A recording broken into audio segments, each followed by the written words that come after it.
The day I was arrested, we were planning to make a protest in front of Ofer Prison in solidarity with Ahed and Nariman, who had a court there, to show the world that women Palestinians suffer under occupation and the violation against the women by the occupation. It's our right to resist against this occupation. And we practice a normal right of protesting peacefully against all the violation we are facing.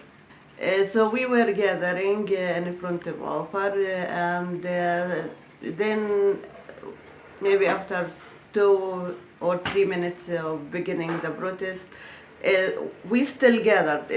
It's not like that we began the protest. I was very close to the gate, to Ofer gate, and the army began to call us to go back, and they began to shoot tear gas. So they opened the gate and they began to call us to go back. I told the soldier, the female soldier, that I'm not doing anything wrong. I'm just standing here and I want to go back. My cousin in the court, and I want to go to see her. I just said this, and suddenly I found myself in she attacked me, and she began to grab me inside the behind the gate. I was shocked, and I didn't know what's really going on because I didn't do anything wrong. And she said that, okay, you are under arrest. She was grabbing me with another soldier, and then they took me behind. There is a room, the guard room. They took me behind this room, and when we were away from the media and the cameras, they began to beat me up. They attacked me and they began to call me like Tamimi, terrorist Tamimi, you shouldn't be here. Ahed, she will be sentenced for 5 years, and all this propaganda you are doing, it's for nothing, and by the end nobody gonna care about you. First I realized that it wasn't random arrest, because immediately after they took me behind this room, they began to, okay, Tamimi terrorist. So they knew who I am. They knew exactly who I am. That's why they arrested me, not because what I did or what I planned to do. After around 1 hour, maybe 1 hour and a half, they transferred us to Atarot, to the interrogation center in Atarot. The Atarot is the industrial area near Jerusalem, and it's behind the wall. So they took us there. It's one caravan with the 3 rooms or 4 rooms, and there outside it's just like a roof of plastic or something, and it's opened from all the sides. It was freezing that day. It was very cold, and I was wearing just one light top. And so after 2 hours, or I don't know, because at that point you lost feeling of time. You don't know how much time goes, or they took me to interrogation, and most of the interrogation is about my activism, and why I'm doing illegal activity against the state of Israel, and this is stupid question. I think because he didn't have a real charges or a solid charges, so he was trying to take me to take from me any word or anything that he could build his case. When I asked them for water, I was very thirsty. They began to shout at me that don't say anything, just keep shut up and keep silent. I don't know how to say, to translate the feeling. It's difficult to translate the feeling, but you feel that you're nothing for them, like more than object, more than being a human being. That's how they treat you, that you are nothing just because you asked for your right. It's not that I attacked them or I tried to kill somebody, or it was very simple activity. Um, so after that, they around 7:30, they took Jamil to Ofer, and they kept me until 12:30 outside in the cold, without food, without water, without anything, and I was freezing. Really, I couldn't feel my hands or my legs because all the time I was outside. And then I began to, like, to shout and scream, okay, you have to do something. Either you take me to jail, or you release me, or do whatever you want, but don't keep me outside, because I was that was the last point that I can handle this cold. So they took me to Haharon, and I was there around 3:30 in the morning. Of course, even the car they took me, it was very cold. It was metal car. It's kind of sealed that you can't move, or and worse than this, that they turn off the condition on cold.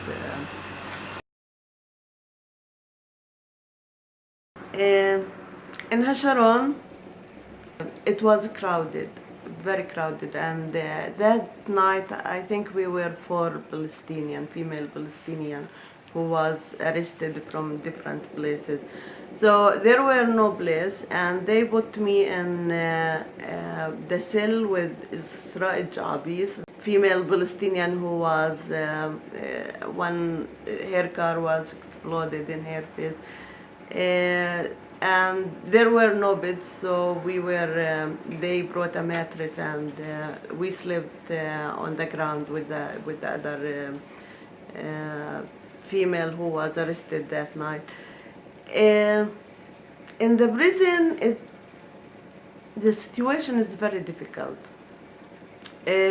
because there in Haharon, all the injuries and minors are there.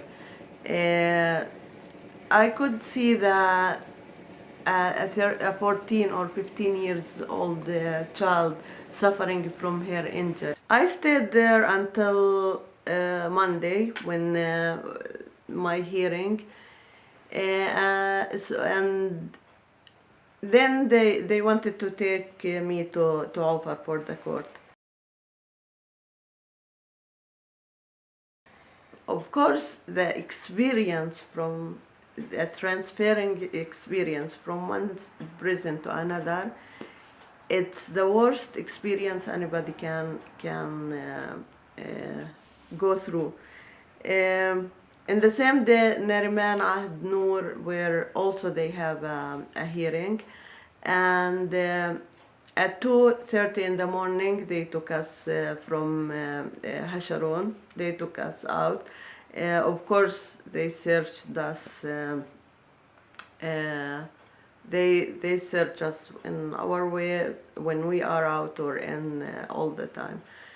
They took us outside, and they kept us in cages. There are cages outside the prison that they gather all the prisoners, the Palestinian and the Jew, and then they took all of them to a Ramle prison, and after that they sent each one of them to different courts. So all the time the criminal, the Israeli criminal, were they looked at us in a very weird way, and you feel that they or we felt all the time that they want to attack us, or we were so afraid that in any minute they will attack us, and then they took us to the bus, which is it's a metal one, and each two there is two seats in each cell, and it's barely there is a space that you can sit, and without windows, without anything, it's all black. Of course, all the time we were handcuffed, our hands and our legs, and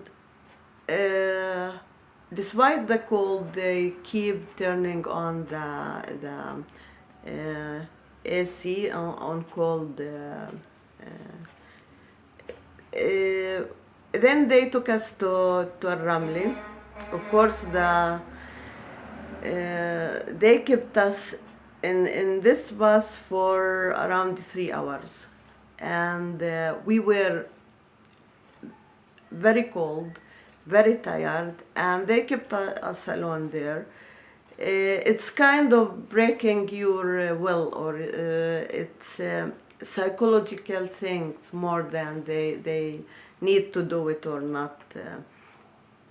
After that, they took us to Ofer. In Ofer, they put us in a cell, which is also very cold, and there's nothing. There is like a bank or something that to sit on it, but it's very cold. They remove our handcuffs, but they kept the cuffs on our legs. They took us to individual. Each one of us, she go to the court and went back. Then at 7, they took us back to Ramle until I think 9 or 10. Anyway, we arrived to Haharon at 12. Of course, from 2:30 in the morning until 12, you don't sleep. Food is very very disgusting. They brought only a small piece of bread with one tomato and small yogurt can.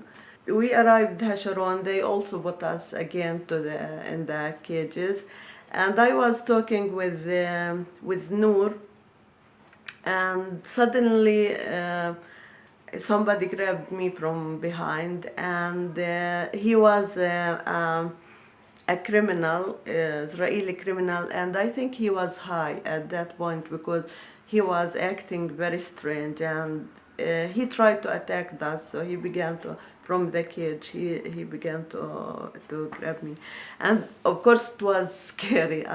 He barely touched me, but just touching me, it was very scary. And so we went to the other side, all of us, and we were hugging each other because we didn't know what's gonna happen. And he was all the time running from one side to another side, trying to reach us. And of course the soldiers were all in front of us, and they were looking without doing anything. And the other criminal were laughing that it's like that, okay, you deserve what's happening, and or we wish he will do something for you or kill somebody of you.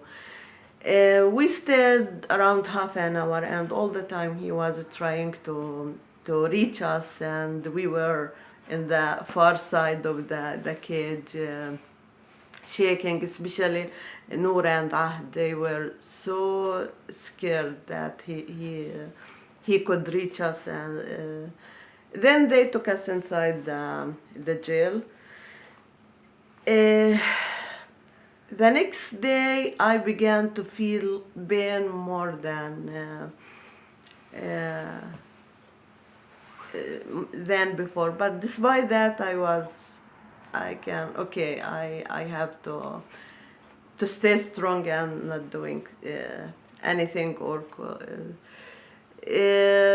then it began to I began to see even Noor. She was auntie, there is it's like it's swallowed and it turned to be very red, so I but okay, maybe it's my tooth. And at 2 in the morning, it was extremely pain. I couldn't handle the pain. And luckily, Isra, she had kind of painkiller.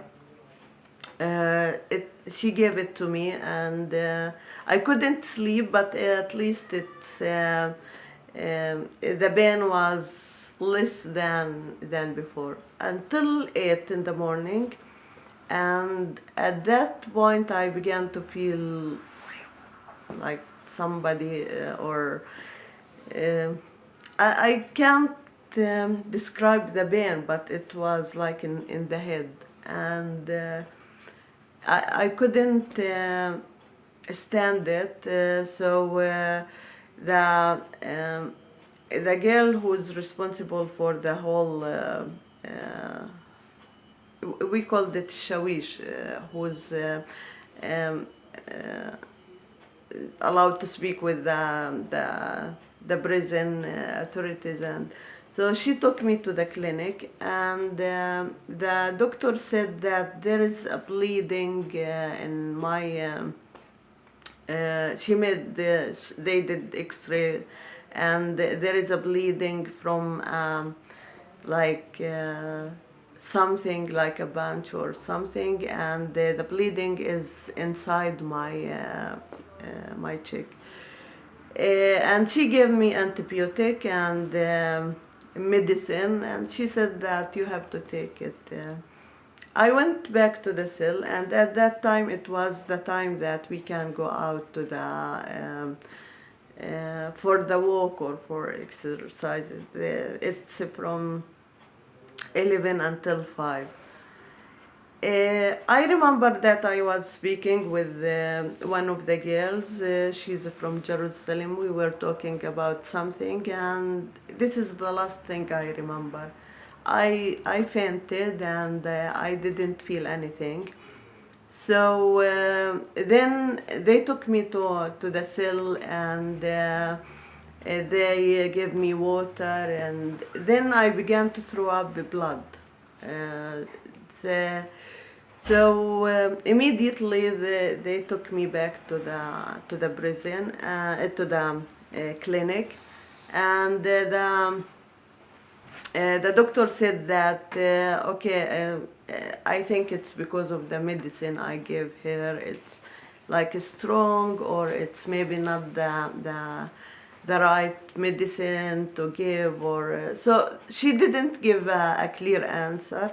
And by the end, that we have nothing to do. It's we give her the best treatment, and we can do nothing for her. So I went back to the cell, and the pain the pain in my stomach, and I keep throwing blood, and the pain in my face, and I feel that I'm dying. It was, and all the female prisoners, they were surrounding me. They didn't know what to do. And I was crying all the time. It was extremely painful. Then they called me that after half an hour you will be released. I didn't know how I prepared myself, and I wear my clothes. Then they released me from Jbara checkpoint in Tul Karim, because it's another punishment, that instead of taking me to Ofer, to Ramallah, which is I'm living there, they took me to Tul Karim, so it will be longer and more difficult to travel or to reach home. Most of the time I was kind of sick inside the prison, and also I don't know, the experience itself. It's my third time in jail, but I think it was the most difficult experience I've been. Um, I don't know why this time it was more emotional than the other times, but maybe because I was very tired, or maybe I didn't expect that I gonna be arrested. I wasn't prepared for this. Maybe the staying with Isra and to see the situation. Also seeing Ahed as a child, how they treated her, not just Ahed, all the minors. So yeah, it was difficult experience in all levels.